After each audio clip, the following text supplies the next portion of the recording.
Bonjour, je suis Chloé. Vous écoutez le podcast Le Chemin des aidants, un podcast dédié aux aidants ayant un proche atteint d'un cancer. Derrière chaque patient, il y a des aidants. Que ce soit dans notre famille, nos amis, un collègue, nous sommes nombreux à être ou avoir été confrontés à cette maladie et à la difficulté du rôle d'aidant. Comment se rendre utile ? Comment soulager ? Quelle est ma place dans tout ça ? Et moi, est-ce que j'ai le droit de craquer ? Dans ce podcast, nous allons donner la parole à un aidant pour chaque épisode qui nous parlera de son propre parcours, accompagné d'un expert sur une thématique précise. Ici, pas de tabou, pas de chichi entre nous, mais toujours de la bienveillance. Dans cet épisode, nous aborderons les relations entre aidants et soignants. L'importance d'une bonne communication, de faire confiance, de savoir écouter ou au contraire se faire entendre. Alors, pour en parler aujourd'hui, j'accueille donc Florian. Bonjour Florian. Bonjour. Dont la compagne Julie est actuellement prise en charge à l'Oncopole pour un cancer du sein. C'est ça. Merci d'avoir accepté notre invitation, Florian. Et pour aborder directement la thématique de notre épisode, je vous propose d'écouter ça. On en a fait du chemin ensemble. Hein. Oui, d'ailleurs c'était pas très plat comme chemin. Heureusement vous m'avez beaucoup aidé dans les montées. Oh, vous avez été très courageuse. Et vous, Peggy, je sais que votre soutien a été très important. je peux. Oui. Bon, en tout cas, on a de très bonnes raisons d'être optimistes. Voilà, c'était un extrait de la série Le Chemin d'Émilie, produite pour l'Oncopole de Toulouse. La série raconte donc l'épreuve du cancer du sein que traverse Émilie. Et dans cette web-série très drôle et touchante, on peut l'entendre, nous croisons la route des aidants d'Émilie. Est-ce que vous l'aviez vue, Florian ? Oui, j'ai vu la série assez récemment, après la prise en charge de ma compagne dans son parcours de soins. On vous l'a conseillé ? Oui, en fait, j'ai vu les encarts publicitaires dans les salles de consultation en scénologie, donc j'ai été curieux de savoir de quoi il retournait. Oh, super. Et est-ce que vous avez aimé ? Est-ce que l'extrait qu'on vient d'entendre vous a parlé ? Oui, parce qu'en tant qu'aidant, on a tendance à s'effacer devant la maladie. Donc parler de notre rôle dans le parcours de soins, c'est assez valorisant. Donc ça m'a parlé. Est-ce que vous avez déjà vécu une situation familière à ce qu'on vient d'entendre entre le... Oui, j'ai souvent reçu des encouragements tout au long du parcours de soins de ma compagne par le corps médical, que ça soit dès le départ avec la radiocénologue, mais aussi jusqu'en chimiothérapie, en radiothérapie ou en chirurgie, oui. Très bien, je vous invite donc, j'invite tous nos auditeurs à aller dévorer sans modération cette web-série de 3 saisons. Elle est vraiment réussie, moi, personnellement, j'ai adoré. Les acteurs sont incroyables, acteurs et actrices. Il suffit simplement de taper donc Le Chemin d'Émilie sur YouTube, vous tombez dessus très facilement. On vous met le lien de toute façon dans la description de l'épisode. Alors, on va commencer avec les questions. Florian, si vous êtes d'accord. Comment vous décririez votre première rencontre avec l'équipe soignante de votre compagne et quels sont les aspects les plus importants pour vous dans la communication avec les soignants ?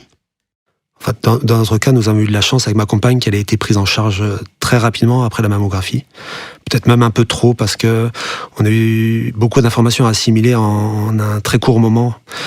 Pour reprendre l'image de la série, on est un peu tombé dans la piscine, justement, comme l'actrice principale. Cet extrait. Donc, en même temps, on avait trouvé personnellement que la radiocénologue était assez réservée sur le protocole à suivre au moment des biopsies. Et étant donné que la réunion pluridisciplinaire n'avait pas encore eu lieu à ce moment, donc on avait eu beaucoup de questions et d'inquiétudes à ce moment. Et pour nous, le plus important de la communication avec les soignants et le corps médical, c'est d'avoir de la transparence plus que toute autre chose. C'est un peu ce dont on a besoin au moment où le diagnostic a été réalisé. Et la deuxième chose, vous explique justement tout ça, clairement avec la vulgarisation du langage aussi peut-être. Voilà, et avoir une vue globale du parcours de soins qui allait être proposé, parce que on a des informations parcellaires sur certains aspects très spécifiques, justement les récepteurs qui sont les signatures du cancer. C'est assez spécifique et ce qui nous a manqué peut-être au tout départ, c'est d'avoir une vue globale de ce dont il retournait.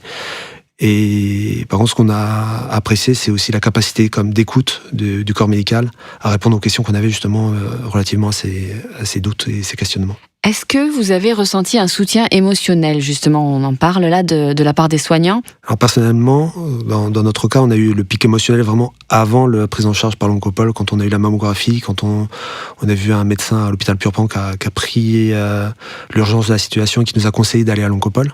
Donc le pic émotionnel avait eu lieu avant, quand le diagnostic a été posé. Mais pendant notre prise en charge au sein de l'oncopole, tous les soignants, que ce soit l'oncologue, la chirurgienne, donc le docteur Jouve, la radiocénologue ou même les infirmières, les aides-soignantes, tout le monde s'est montré très bienveillant tout au long du parcours pour nous expliquer, nous rassurer et assurer aussi le bien-être de ma compagne. Donc le support émotionnel était là. D'accord. Et comment est-ce qu'on vous a expliqué les décisions concernant le traitement de votre proche? Est-ce que vous aviez bien tout compris? Donc vous nous avez un petit peu expliqué là que c'était un peu complexe, il y avait beaucoup d'informations. Et après, est-ce que c'est fluidifié? Oui, effectivement, on a toujours été impliqué par le corps médical dans toutes les décisions. On a suivi majoritairement les conseils qui étaient prodigués par les réunions pluridisciplinaires, donc les RCP. Pour certaines options chirurgicales, on a eu un temps de réflexion pour prendre la décision qui s'imposait et de rendre un avis avisé donc, au corps médical. Et en général, pour notre cas, on a suivi les conseils qui étaient prodigués par le corps médical. On n'a pas voulu contredire l'expertise du corps médical. Pour ce qui est du cas particulier de l'alopécie de ma compagne, qui ne supportait pas les casques qu'on propose pour le froid notamment, on a eu une attitude très compréhensive de tous les soignants où ils n'ont pas imposé ce choix de porter le casque. Et j'ai trouvé ça appréciable qu'il n'y ait pas de culpabilisation et que c'était très bienveillant vis-à-vis d'elle de respecter son choix. Donc effectivement, pour toutes les étapes, on a été impliqués et entendus. Super. Et est-ce que vous avez rencontré, en essayant de comprendre les informations médicales fournies par les soignants, est-ce que vous avez rencontré des défis, du coup, justement Oui, effectivement, comme je disais, au tout début, on a eu beaucoup d'informations à digérer en un très court laps de temps. Et du coup, on n'a pas forcément posé les questions qui s'imposaient au moment T, parce qu'on n'avait pas... il aurait fallu enregistrer C'est presque. Ça. Et donc, on a fait comme beaucoup, on a cherché sur Internet, et on sait que c'était pas la meilleure solution, parce que ça crée plus d'incertitude et de questionnement qu'autre chose. Mais disons que ça nous a servi beaucoup pour interagir ensuite avec le corps médical. Préparer les pour entretiens. Être plus précis aussi sur nos questions, parce que justement, on peut être assez vague ou ne pas vraiment saisir les réponses qu'on nous donne. Ma prochaine question, c'est est-ce que vous avez eu des moments où vous vous êtes senti, vous, personnellement, ignoré ou mal compris par les soignants? Ignoré, non, jamais. Par contre, j'ai eu parfois l'impression d'avoir été mal compris, peut-être vis-à-vis des questions que j'ai formulées mal, ou peut-être de façon trop vague, justement, parce que je n'avais pas forcément compris le fonctionnement du cancer de ma compagne, notamment sur les ganglions sentinelles. Je ne vais pas rentrer dans les détails, mais il y a des mécanismes du cancer que je n'avais pas compris, et forcément, quand on interagit avec le corps médical, on n'est pas forcément bien compris soi-même, parce qu'on n'utilise pas les bons termes. Oui, peut-être qu'en tant qu'aidant, on n'ose peut-être pas poser une question si on a l'impression que si peut-être votre compagne avait compris, vous n'êtes peut-être pas autorisé à reposer la question derrière pour bien comprendre. On n'a pas forcément envie d'être à côté de la plaque, disons. Donc effectivement, j'ai peut-être eu tendance à m'effacer devant le corps médical ou de ne pas poser la question. Du coup, comment vous avez géré ces situations quand on ne comprend pas tout et qu'on n'a pas osé poser la question, peut-être? Parfois de façon assez pressante, je dois l'avouer. Il m'arrivait, selon les dires de ma compagne, d'avoir été assez réactif ou insistant pour comprendre le protocole, notamment au début du parcours. Est-ce qu'elle vous l'a reproché ça, ou au contraire, ça lui faisait plaisir et ça la surprenait? Je pense qu'elle était un peu surprise sur le coup, parce que j'ai un naturel plutôt posé. Et effectivement, à ce moment-là, avec l'anxiété et l'envie de savoir, peut-être qu'elle était surprise agréablement de voir que je prenais à cœur la compréhension de son parcours de soins. Et comment les soignants vous ont-ils aidé à alléger cette charge en tant qu'aidant? Le corps médical et les soignants ont toujours apporté des informations précieuses sur les effets secondaires des traitements. On a eu des fascicules qui expliquaient de façon très exhaustive tous les effets secondaires qu'on pouvait attendre pour les préparer, les prévenir. et aussi sur les aides qui étaient offertes, donc notamment avec la présence de sexologues, psychologues, sophrologues, les VSL, et j'en passe, donc pour avoir un parcours de soins qui soit le plus adapté à nos besoins. Donc là, on a toujours eu une bonne connaissance de tout ce qui était possible d'avoir lors du parcours de soins de ma compagne. Est-ce que vous avez par hasard une petite expérience positive à nous partager avec un membre de l'équipe soignante ? Oui, justement, avec le docteur Jouve ici présente. Qui est avec nous. C'était le moment marquant de notre parcours de soins. Ça a été justement le rendez-vous avec le docteur Jouve en rendez-vous post-opératoire. Donc la réponse du premier traitement de chimiothérapie de ma compagne avait été incomplet et elle devait commencer son parcours pour la deuxième période de chimiothérapie le jour même. Et le docteur Jouve a fait preuve de beaucoup de courage pour demander une seconde opération afin de maximiser les chances de guérison de ma compagne. Donc le docteur Jouve a mis tout en œuvre pour que ça se passe rapidement. Ma compagne a été opérée le lendemain même. Il a fallu bousculer tous les plannings au sein du centre de l'Oncopole pour la prise en charge de ma compagne le lendemain. Et j'ai eu le sentiment vraiment que la santé de ma compagne primait sur le reste à ce moment précis. Peu importe les protocoles prévus, peu importe les calendriers.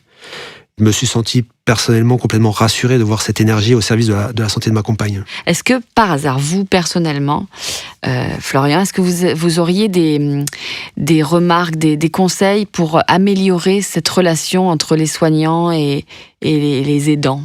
Est-ce que vous auriez aimé qu'on vous dise des choses, qu'on vous conseille ? Mais c'est peut-être lié au fait du parcours de soins atypique ou du fait que tout s'est bousculé très rapidement. Mais personnellement, moi, j'ai eu l'impression de tomber dans le bain, comme je disais tout à l'heure, très très rapidement, avoir une masse d'informations très importante à gérer en très peu de temps. Et donc, j'aurais aimé avoir peut-être une vision plus globale du protocole de soins qui allait venir, une vision aussi du mécanisme du cancer, parce que c'est une maladie dont on entend beaucoup parler, mais dont on ne connaît pas forcément tous les tenants aboutissants, comment ça se propage. Et donc, effectivement, moi, j'ai manqué personnellement de vue d'ensemble au début du parcours. Après, je trouve que la suite, ça s'est beaucoup amélioré. Oui, et vous avez peut-être aussi compris les choses au fur et à mesure.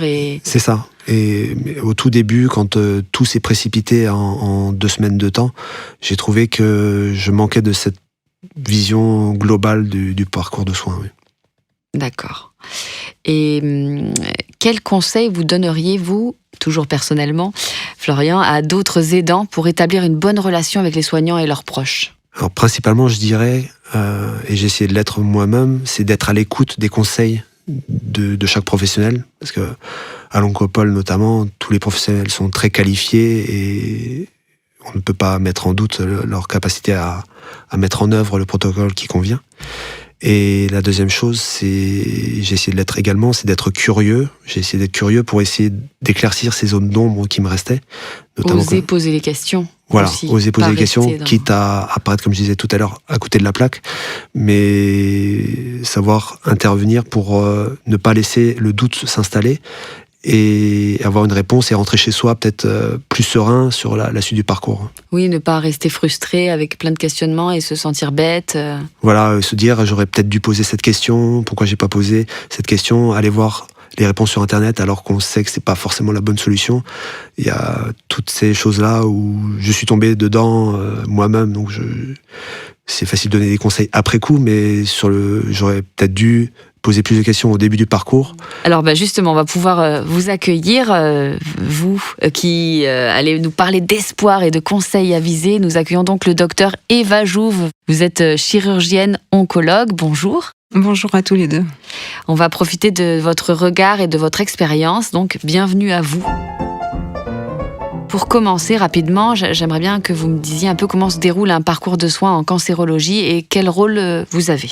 Oui, alors le parcours de soins en cancérologie est un parcours dense, complexe et souvent assez long, qui fait intervenir une phase diagnostique, puis une phase de traitement avant une phase de surveillance. Dans la phase thérapeutique, on pourra rencontrer l'oncologue médical, le chirurgien, le radiothérapeute. En tant que chirurgienne, je suis souvent la première interlocutrice dans la phase thérapeutique Et il est vrai que cette première consultation avec la patiente et avec l'aidant ou l'aidante est très dense.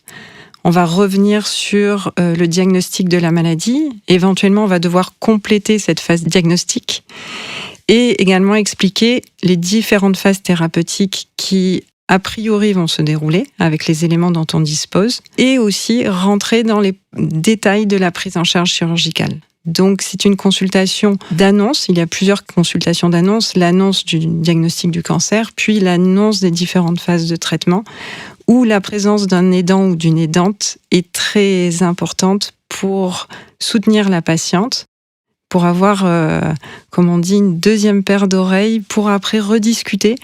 Parce qu'en effet, la patiente peut être en sidération émotionnelle et avoir du mal à entendre tout ce qui va être dit. Mais on va revenir sur, à chaque phase de traitement, sur les détails du soin. Mais c'est vrai, comme l'a très bien décrit Florian, au début, c'est une avalanche d'informations. Oui, surtout quand on ne travaille pas dans ce milieu-là, qu'on n'a pas le vocabulaire, tout ça. On peut être complètement perdu, moi je comprends tout à fait. Alors d'abord, je suis très heureuse que Florian ait accepté de témoigner et qu'on partage aussi ce moment ensemble. C'est vrai que ce qu'on ressent tout à fait à travers son témoignage, c'est l'implication très forte qu'il a apportée en soutien à son épouse et qu'il a apporté, je crois, tout au long du parcours, mais aussi leur besoin et leur envie à tous les deux de comprendre au maximum les données médicales et scientifiques pour pouvoir adhérer au traitement. C'est commun ça justement, ce que je disais tout à l'heure? Est-ce que c'est courant? Alors, aujourd'hui, la relation médecin-patient a beaucoup évolué. On est moins dans une relation paternaliste, on est beaucoup plus dans une relation où on explique les données scientifiques en essayant en effet d'adapter le discours, parce qu'on sait que les patientes adhéreront mieux au traitement si elles comprennent les enjeux, les décisions. Mais après, chaque patient, patiente ou aidant, aidante peut avoir une réaction différente. Il y a éventuellement cette recherche d'informations scientifiques, de curiosité scientifique, on peut le voir. D'autres patients ou aidants vont plutôt se laisser porter s'ils se sentent en sécurité dans le centre expert. On va avoir d'autres fonctionnements plutôt très pratico-pratiques. Dites-moi quelle est la prochaine étape sans trop m'expliquer les détails. Et parfois, notamment en début de prise en charge, un sentiment de colère vis-à-vis de la maladie, mais qui peut un peu transparaître en consultation vis-à-vis du corps soignant. C'est beaucoup d'informations. Il faut arriver à individualiser ce qui est nécessaire pour chaque patient, chaque aidant, pour lui apporter ce qui est nécessaire, parfois rapidement, parfois avec un délai de réflexion. Et c'est un échange très riche qu'on va construire au fur et à mesure du parcours. Est-ce que c'est important pour vous de créer un lien avec les aidants, justement? Est-ce que ça vous arrive d'avoir des contacts directs avec les aidants sans la présence de votre patient, par exemple? Et comment vous expliquez le parcours de soins, les traitements aux aidants? Alors, je considère qu'on va en fait créer un maillage tous ensemble autour de la patiente.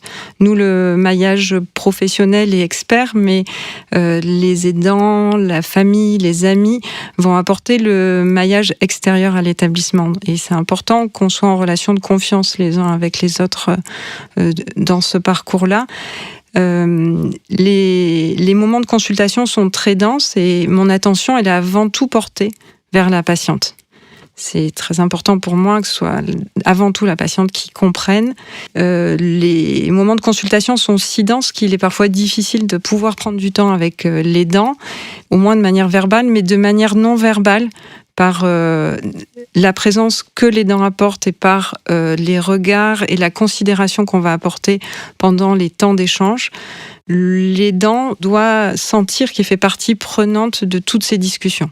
Vis-à-vis de votre question sur les aidants que je pourrais rencontrer seule, je dois préciser que c'est assez rare de rencontrer un aidant sans la présence de la patiente. Aujourd'hui, le secret médical est tout à fait respecté. Alors, parfois, à l'issue d'une consultation, si la patiente est occupée avec une infirmière pour une prise de sang, on peut avoir un échange bref, mais en général, en tout cas pour ma part, plutôt pour rappeler un message clé de la consultation ou éventuellement, si je sens une détresse importante, en effet, chez l'aidant, de prendre un moment pour lui dire aussi qu'il va falloir peut-être se ménager et se rapprocher lui-même ou elle-même de soins de support, de soins psychologiques qu'on peut d'ailleurs proposer à l'Oncopole pour les aidants, de manière à pouvoir en effet être en parallèle du parcours du patient et non pas que le patient devienne aidant de l'aidant, ce serait compliqué. Oui. Pour ma part, si une patiente n'est pas accompagnée en consultation, notamment sur les dossiers complexes, je l'encourage très fortement à être accompagnée sur une nouvelle consultation. Si pendant la consultation, l'aidant n'a pas eu l'occasion de s'exprimer, en général, j'essaie de l'y encourager, même succinctement. Parce que cet échange va m'apporter des informations. Il va y avoir un autre mode de communication, une autre façon de parler de la patiente qui est intéressante pour moi, voir la façon dont ils s'expriment entre eux et créer notre lien à tous les trois pour comprendre les interrogations, avancer ensemble et s'adapter. Je trouve ça très intéressant, le fait d'avoir un aidant comme ça qui vient au rendez-vous, parce que c'est vrai que souvent on n'ose pas venir aux rendez-vous médicaux basiques, je parle, parce qu'on se dit, bon, c'est privé, et là c'est un contexte très différent où justement un aidant et quelqu'un qui vient au rendez-vous est très utile, et enfin de ce que j'entends, c'est presque même essentiel, et je savais pas, moi je le découvre, je me dis, en tant que personne extérieure, au début on se dit, on n'ose pas, on va la laisser aller à ses rendez-vous parce que c'est intime et tout, et en fait, non, c'est au très contraire, utile. faut oser demander peut-être, est-ce que tu veux que je t'accompagne ? C'est des questions qu'on peut oser demander à quelqu'un. Je crois qu'il faut le faire. Vous avez demandé, vous, à Julie, votre compagne, Florian, vous lui avez demandé J'ai surtout demandé aux professionnels de santé, notamment le radiocénologue, si je pouvais participer au rendez-vous, parce que c'est aussi l'intimité de ma compagne qui était en jeu. Il y a peut-être des discussions médicales dont le professionnel préférait parler juste avec la patiente. Donc j'ai toujours demandé au professionnel si je pouvais venir à la consultation. Après, avec ma compagne, on voulait partager cette expérience telle qu'elle soit pour ce parcours. Donc on a toujours voulu partager cette expérience à deux. Mais j'ai toujours demandé quand même l'autorisation aux professionnels de venir à la consultation. Ouais. On va peut-être passer à la suite. C'est un de mes moments préférés du podcast, l'info intox jingle. Donc je vous rappelle les règles du jeu. Je vous donne une affirmation et vous devez trouver ensemble s'il s'agit d'une info ou d'une intox. Ok ? Vous êtes prêts ?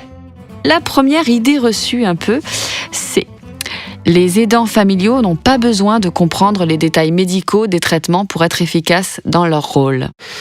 Pour ma part, comme je l'ai dit tout à l'heure, c'était très important pour moi, pour comprendre le parcours complet, les tenants aboutissants, et aussi pour la curiosité scientifique, comme disait le docteur. Donc moi, je dirais intox, pour ma part. Moi aussi, si j'ai bien suivi, normalement, je dis intox aussi. Très bien à tous les deux. En effet, une bonne compréhension des traitements et des soins médicaux permettra aux aidants d'être plus efficaces et de mieux soutenir le patient. La deuxième idée reçue, les soignants professionnels sont formés pour reconnaître et répondre aux besoins des aidants familiaux. Info ou intox ? Pour ma part, j'ai toujours trouvé les aides-soignants, le corps médical très à l'écoute de mes besoins. Donc je dirais info. Oui, alors moi j'ai pas eu affaire vraiment à des rendez-vous comme les vôtres. De ce que vous me dites de votre parcours à vous, je dirais aussi info, mais ça doit peut-être dépendre des soignants. Non, tous les soignants sont formés, sensibilisés et travaillent en équipe pour reconnaître les signes de stress ou de surcharge chez les aidants et pour fournir un soutien approprié. Troisième, les conflits entre soignants et aidants sont rares et n'ont généralement pas d'impact sur les soins prodigués aux patients. Info ou intox ? Pour ma part, j'ai pas eu de conflit ouvert avec le corps médical. D'après ce que j'ai compris de ce que disait le docteur tout à l'heure, ça peut arriver notamment au début du parcours quand il y a une certaine incompréhension. Après, je ne sais pas trop... Par rapport à la colère. Par rapport à la colère, oui, du cancer. Moi, je me dis que ça doit arriver, mais dans tous les cas, comme tout conflit, c'est pas très productif et ça doit pas aider. Ça n'a pas forcément un impact positif sur la suite du parcours pour moi. Alors, je dirais que la réponse est quand même complexe parce que, en effet, les conflits qui surviennent... Alors, conflit est un grand mot puisque ce sera peut-être une réaction, on a dit, d'agressivité initialement de l'aidant, mais qu'on comprend être en fait comme une situation de détresse.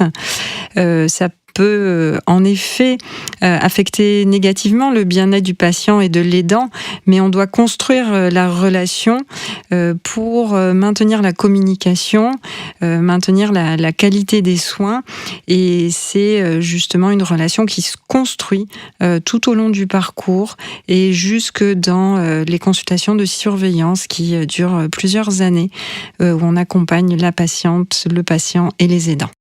Eh bien, merci, c'est la fin de cette info intox.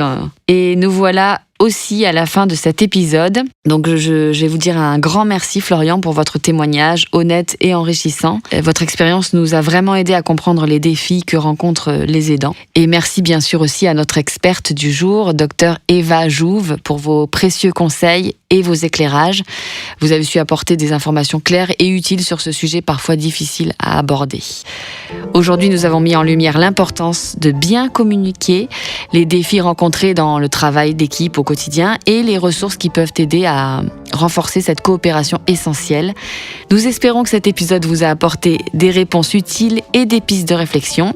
Merci à vous, nos auditeurs, pour votre écoute et votre soutien. Et si cet épisode vous a plu, pensez à le partager, à laisser un commentaire et à vous abonner pour ne manquer aucun des prochains épisodes. Nous vous retrouvons bientôt pour un nouvel épisode où nous parlerons d'un autre aspect important de la vie des aidants du cancer du sein. D'ici là, prenez soin de vous et de vos proches. Et souvenez-vous, ici c'est sans tabou et avec beaucoup de bienveillance.